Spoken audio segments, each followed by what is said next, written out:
అందరికీ నమస్కారం. ఈరోజు అంశం సమాధి స్థితి. సమాధి స్థితి రెండు ఉన్నాయి. అసలు సమాధి అంటే చూద్దాం. పతంజలి మహర్షి చెప్పారు, ఆసనం, ప్రాణాయామం, ప్రత్యాహారం, ధారణ, ధ్యానం, సమాధి. యమనియమాలు ఎడిషనల్. అంటే ప్రతి సాధకుడి యొక్క టార్గెట్ సమాధి. సమాధి అంటే చనిపోయిన తర్వాత వచ్చేది కాదు, నిశ్చలమైన స్థితి.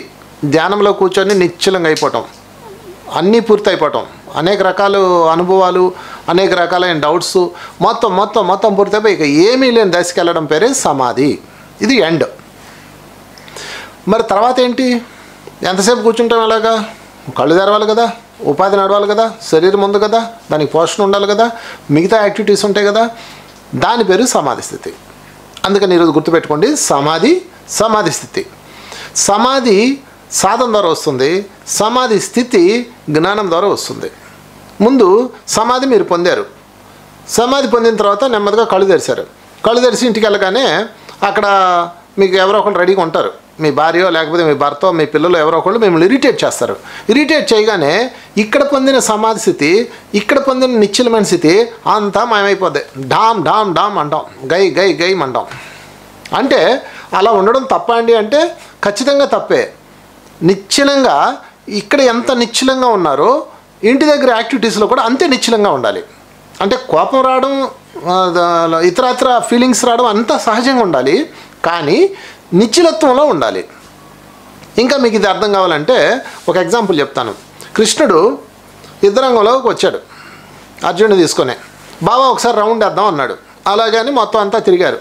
తిరిగిన తర్వాత అర్జునుడు తన మేనమామల్ని, బావల్ని, తమ్ముళ్ళని, అన్నల్ని, వాళ్ళ బంధువర్గాన్ని, మిత్రుల్ని అందరినీ చూసి కూలబడి ఏడుస్తున్నాడు, వేదన చెందుతున్నాడు. ఏడుస్తున్నాడు అనకూడదు, వేదన చెందుతున్నాడు. అర్జునుడు వేదన చెందుతున్నాడు. అప్పుడు కృష్ణుడు ఎందుకు వేదన చెందుతున్నావు అన్నాడు. చూడు, నా బావగా, లేకపోతే మా తమ్ముడు, మా అన్నయ్య, మా తాతగారు, నా గురువు, ఏదేదో ఆయన మొత్తం అంతా చాలా హృదయం అతనికి ద్రవించింది. అప్పుడు కృష్ణుడు ఏం చేశాడంటే, అవునా, వాళ్ళు నీ జీవితంలో చేసింది ఏంటో చూడు అని చెప్పేసి ఆయన ఎల్సిడి స్క్రీన్లో చూపించాడు. ఆ ద్రౌపది వివస్త్రం చేయడం, చిన్నప్పుడు ఆ భీముడిని నదిలో పాడేయడం, విషప్రయోగం చేయడం, కుటుంబాన్ని దహనం చేయడానికి ప్రయత్నం చేయడం, ఇవన్నీ చూపించాడు. ఇవన్నీ చూపించేదానికి అర్జునుడికి సర్రమని రేజ్ అయింది బీపీ. ఫుల్ జోష్లోకి వచ్చాడు, రగిలాడు అగ్నిలాగా. కృష్ణ పండితి ఈరోజుతో పూర్తి చేసేద్దాం, యుద్ధం పాశుపతాస్త్రం వేస్తాను, మొత్తం సఫా అంటాడు. ఆగు, ఎవరిని చంపడానికి వెళ్తున్నావు? చూడు, నీ ఎదురుగా చూడు, ఎవరిని? మీ తాతగారిని. నేను గుండెల మీద ఎత్తుకొని పెంచాడు, ఆయన చంపడానికి వెళ్తున్నావు అన్నారు. మళ్ళా అటు చూడు, నీ తమ్ముడు దుర్యోధనుడు, నీ అన్న అదిగో ఆయన, నీ తాతగారు ఈయన, మొత్తం ఆ వాళ్ళకు ఉన్న స్వీట్ థింగ్స్ అన్నీ చెప్పాడు. ఆ దుర్యోధనుడు చూడు, ఎప్పటి నుంచో శత్రువు అంటున్నావు కదా, చిన్నప్పుడు మీ ఇద్దరు ఎంత బాగా ఆనందంగా గడిపారు, ఎంత ప్రేమగా ఉన్నారు మీ ఇద్దరు ఒకే పల్లెంలో తిన్నారు, ఒకే బెడ్ మీద పడుకున్నారు, ఎంత ప్రేమ ఉంది మీలో అని స్వీట్ థింగ్స్ అన్ని గుర్తు చేయడం మొదలుపెట్టాడు. అప్పుడు అర్జునులో పతాక స్థాయిలో ఉన్న ఆ కోపము, ఆ కసి మళ్ళీ దిగడం ప్రారంభమైంది. 0 స్టేజ్కి వచ్చింది. మళ్ళా కూలబడ్డాడు. ఇప్పుడు యుద్ధం చేద్దాం అన్నాడు. చూడండి ఎంత అద్భుతం ఇది. యుద్ధం చేయనన్నవాడిని కృష్ణుడు పైకి లేపాడు. సరే చేద్దామన్నవాడిని కాదని మళ్ళీ స్వీట్ థింగ్స్ గుర్తు చేసి డౌన్ చేశాడు. ఇప్పుడు చేయిద్దాం అంటున్నాడు. చైనన్నోడిని ఇంటికి తీసుకెళ్ళొచ్చు కదా, లేపాడు. పోనీ లేపినోడిని యుద్ధం చేయించవచ్చు కదా, మళ్ళీ డౌన్ చేశాడు. డౌన్ చేసినోడిని మళ్ళీ ఇంటికి తీసుకెళ్ళొచ్చు కదా, ఇప్పుడు చేద్దాం అన్నాడు. ఏంటి దీని అర్థం? ఏంటంటే బాధతో యుద్ధం చేస్తే ఆత్మహత్య, కోపంతో యుద్ధం చేస్తే హత్య. నువ్వు బాధతో యుద్ధం చేయొద్దు, కోపంతో యుద్ధం చేయొద్దు. దేంతో యుద్ధం చేయాలి? ధర్మం కోసం చేయాలి. నేను ధర్మం వైపు ఉన్నాను, నేను రాజుని, ధర్మాన్ని రక్షించవలసిన రాజుని, కనుక నిన్ను వస్తుంది, నాకే వ్యక్తిగతమైన కక్ష లేదు నీ మీద అన్న భావనతో చేయాలి. ఇది కృష్ణుడి యొక్క గొప్పతనం. దాని పేరే సమాధి స్థితి. కోపంతో యుద్ధం చేస్తే సమాధి స్థితి కాదు, బాధతో యుద్ధం చేసినా సమాధి స్థితి కాదు. సో మై డియర్, ఇలాగ మీ ఇంట్లో కూడా మీకు కోపం వస్తుంది, పిల్లల మీద కానీ, భార్య మీద కానీ, భర్త మీద కానీ, లేకపోతే ఎవరొకరి మీద కోపం వస్తుంది. ఆ కోపం వచ్చినప్పుడు కోపంతో మీరు యుద్ధం చేయొద్దు.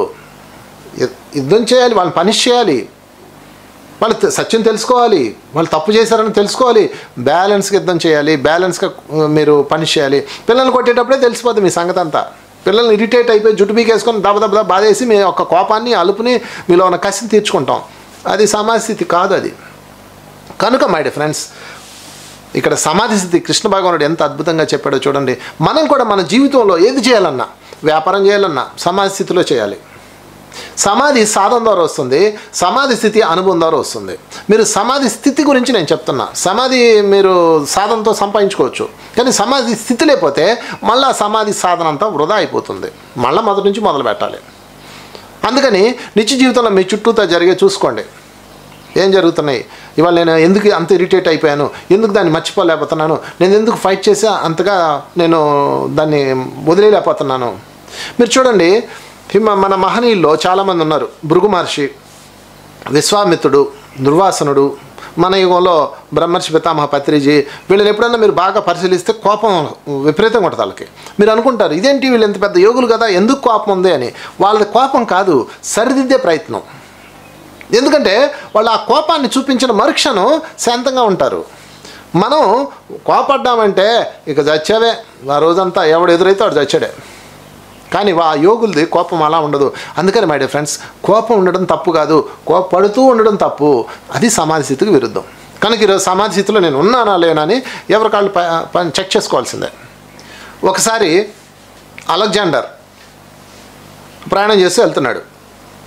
అతను వెళ్తున్నప్పుడు డాండమిస్ ఆ నది ఒడ్డున చెట్టు కింద హాయిగా కూర్చున్నాడు. ఆయన దిగంబర యోగి, 4 ఆకులు కట్టుకొని హాయిగా కూర్చుంటాడు.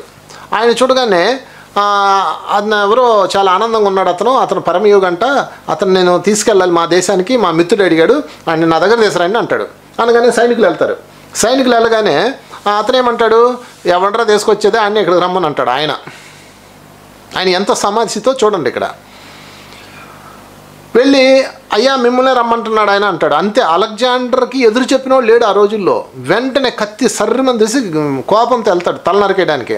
ఆయన కులాసాగా ఏమంటాడు తెలుసా, ఇదిగో పెద్ద వచ్చేలే కానీ ఆ కత్తి లోపల పెట్టు, నా తల నరకటం, నా తలకాయ నువ్వు మహా అయితే ఏం చేస్తావు, నా తల నరుకుతావు, నా తలకాయ మొండి మీద నుంచి దొల్లిపడడం నీతో పాటు నేను కూడా చూస్తానంటాడు.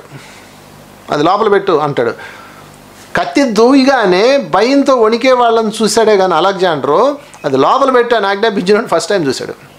ఆయన తెలియకుండానే కత్తి లోపల పెట్టాడు. అది సమాధి స్థితి యొక్క గొప్పతనం. తను తల నరకడానికి వచ్చాడు. అమ్మో నాయనో అనలేదు అతను. ముందు అది లోపల పెట్టు మాట్లాడుకుందాం అన్నాడు. సమాధి స్థితి. ఈ సమాధి స్థితి అన్నదే మన నిత్య జీవితంలో ప్రతి ఒక్క కోణంలోకి వచ్చేస్తుందండి. ఈ సమాధి స్థితి లేక రోజుకి 1000 మంది ఆత్మహత్యలు చేసుకుంటున్నారు ప్రపంచవ్యాప్తంగా. అందులో పిల్లలు ఎక్కువ మంది ఉన్నారు, టీనేజ్ పిల్లలు ఇంకా ఎక్కువ మంది ఉన్నారు. సో మై డియర్ ఫ్రెండ్స్, అత్యంత అవసరం మనకి సమాధి స్థితి. సమాధి అన్నది సాధన ద్వారా వస్తుంది, సమాధి స్థితి అన్నది అనుభవం ద్వారా వస్తుంది. అందుకని మీరు ఒక అనుభవం తీసుకోండి. ఈరోజు నాకు కోపం వచ్చింది, ఎస్ బ్యాలెన్స్ ఉన్నానా లేదా పరీక్షించుకోండి. ఎవరికి వాళ్ళే చేయాలి. ఇది సెల్ఫ్ చెక్కింగే దీనికి ఆధారం. మీరు ఇంకా దేని ద్వారా నేర్చుకోలేరు. సో సమాధి స్థితి అత్యంత విలువైంది. ఇంకొక ఎగ్జాంపుల్ చెప్తా. గుర్జీఫ్ ఒక అద్భుతమైన యోగిస్తుడు. ఆయన 14 ఏట వాళ్ళ నాన్న ఆయన పిలిచి చనిపోతున్నారు. ఆయన చివరి మాటలు అన్నమాట, బాబు నేను నీకేమి ఇవ్వలేకపోయాను, బట్ ఒక్క మాట ఇస్తాను నీకు, నువ్వు నన్ను గౌరవించు, ఆ మాటను గౌరవించంటే చెప్పండి నాన్నగారు అంటాడు. నువ్వు ఎవరిని ఏం చేయాలన్నా, చంపాలన్నా, చావాలన్నా, కోపాన్ని ప్రదర్శించాలన్నా, అవతల వాడి మీదకి ఏమన్నా చేయాలన్నా, ఏ విపరీతమైన డెసిషన్ తీసుకోవాలన్నా 24 అవర్స్ ఆగి చెయ్యి అంటాడు. అలాగే నాన్నగారు అండి అని ప్రామిస్ చేస్తాడు. తర్వాత కొన్ని రోజులకి అతనికి వాళ్ళ ఫ్రెండ్తో గొడవ అవుద్ది. ఇంత పని చేస్తారో నువ్వు అని చెప్పేసి వాడు పేక పట్టుకుంటాడు గుర్జీఫ్.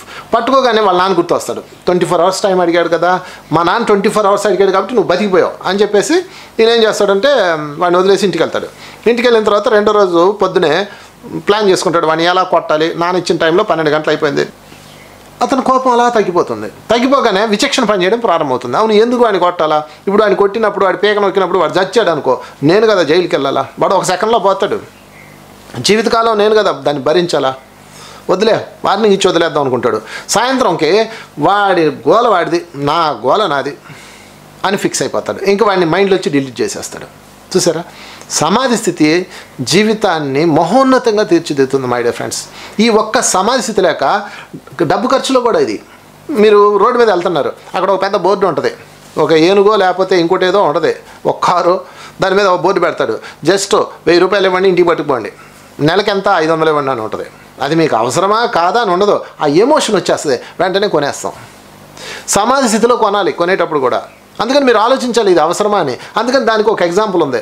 ఏంటంటే ఏదన్నా ఒక వస్తువు కొనాలనుకున్నప్పుడు విపరీతమైన అంటే పెద్దవి మన స్థాయి మించి ఉన్నవి దాన్ని 3 సార్లు వాయిదా వేయండి. 3 సార్లు వాయిదా వేసిన అది కొనాలనిపించింది అనుకోండి, కొనేయండి. ఎందుకంటే మనకు అవసరమైంది అది. సో చాలామంది ఇళ్లలో అనవసరమైన వస్తువులు ఎన్ని ఉంటాయంటే కారణం సమాధి స్థితి లేకుండా కొన్నారు. సమాధి స్థితి లేకుండా వ్యాపారం చేసేవాళ్ళు ఉన్నారు. వందల కోట్లు సంపాదించుకున్నాడు, అది సుఖం లేదు, సంతోషం లేదు, జీవితం అంతా వెనక్కి తిరిగి చూసుకుంటే ఏం లేదు. కారణం ఏంటి?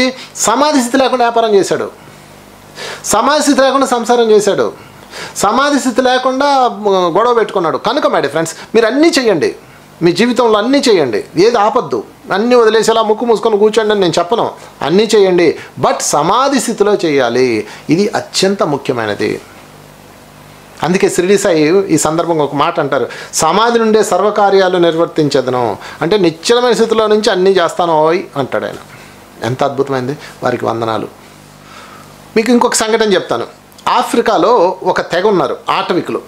వాళ్ళు ఏం చేస్తారు తెలుసండి, వాళ్ళలో ఎవడన్నా తప్పు చేశాడు అనుకోండి, అంతే అందరూ చేరి వాడిని పీకేసి కొరికేసి వాడిని చంపేసి ఆ సిస్టమ్ ఉండదు. వాళ్ళు ఏం చేస్తారంటే వాడిని సెంటర్లో నుంచోబెట్టి అందరూ వాడి చుట్టూతో నుంచుంటారు. గుడి వాళ్ళందరూ నుంచొని వాడి జీవితంలో చేసిన గొప్ప పనులన్నీ వాడికి చెప్తూ ఉంటారు. అంటే నువ్వు పలానా రోజు పలానా వాళ్ళని కాపాడావు, పలానా రోజు ఇదిగో ఈ గుడానికి నువ్వు ఆహారం తీసుకొచ్చావు, పలానా రోజు ఈ గుడి పెద్దనగాతో చాలా గౌరవంగా వచ్చే పని చేసావు. ఇలాగా వాడి జీవితంలో చేసిన ఒక 10, 20 గొప్ప పనులు ఉంటాయి కదా, అవన్నీ వాళ్ళు పాట రూపంలో పాడతారంట. అంటే రౌండ్గా తిరుగుతూ ఎవడైతే ఒక తప్పు చేశాడో పనిష్ చేయడానికి తీసుకొచ్చారో ఒక ఖైదీ అనుకోండి, వాడిని సెంటర్లో పెట్టి వాడు తన జీవితంలో చేసిన గొప్ప పనులన్నీ ఒక అరగంట సేపు పాట రూపంలో పాడుతూ తిరుగుతారంట. దాంతో వాడు సిగ్గుపడిపోతాడంట, ఇంత గొప్పవాడిని నేను ఎందుకు తప్పు చేశానని అందరిలో సారీ చెప్తాడంట, ఆటోమేటిక్గా చెప్పేస్తాడంట. సో మై డియర్ ఫ్రెండ్స్, వీళ్ళందరికీ ఏముంది అంటే సమాధి స్థితి ఉంది. మనం చూడండి, మన ఇంట్లో ఏం జరుగుతుంది, ఎవడన్నా తప్పు చేయడం వాడు దొరకడం, మనకు ఎవడో ఒకటి దొరకాలి అంతే. అప్పుడు దాకా మన లోపల ఉన్న అగ్ని సర్రమని బయలుదేస్తుంది. ఏం సమాధి స్థితులు ఇవన్నీ, భార్య మీద భర్త, భర్త మీద భార్య, తల్లి మీద పిల్లలు, పిల్లల మీద తల్లి, కోడల మీద అత్త, ఎంప్లాయ్ మీద బాసు, ఇంకా అసలు లెక్కే లేదు. రోజుకి మీ సమాధి స్థితి, మన సమాధి స్థితి ఎట్టుందో మనకు తెలుసు, దానికోసం పెద్ద కమిటీ కూడా అక్కర్లా. కనుక మై డియర్ ఫ్రెండ్స్, ఈరోజు నుంచి ఈ సమాధి స్థితి యొక్క శక్తి పెంచుకుందాం. సింపుల్. ఈరోజు నుంచి మీరు ప్రతిరోజు ధ్యానం చేస్తున్నారు, ధ్యానం చేస్తున్న వాళ్ళు, చేయని వాళ్ళు ఎవరైనా ఉంటే ధ్యానం చేయండి, కళ్ళు 2 మూసుకోండి, హాయిగా కూర్చోండి, శ్వాసను గమనిస్తూ కూర్చోండి, నిశ్చలమైపోతారు కొన్ని రోజులకి. అలాగా చేయగా కొన్ని రోజులకి నిశ్చలమైపోతారు. ఆ నిశ్చలమయ్యారు కదా, అది రికార్డ్ చేసుకోండి, పిన్ పాయింట్. ఆ నిశ్చలత్వాన్ని పిన్ పాయింట్ రికార్డ్ చేసుకోండి. తర్వాత కళ్ళు తెరిచిన తర్వాత ఇంటికి వచ్చినప్పుడు లేదా ఆఫీస్కి వెళ్ళినప్పుడు మీ రెగ్యులర్ యాక్టివిటీస్లో ఉన్నప్పుడు ఇక్కడ ఉన్న నిశ్చలత్వాన్ని ఇక్కడ పెట్టి యాక్టివిటీస్ చేయాలి. అద్భుతంగా ఉంటుంది జీవితం.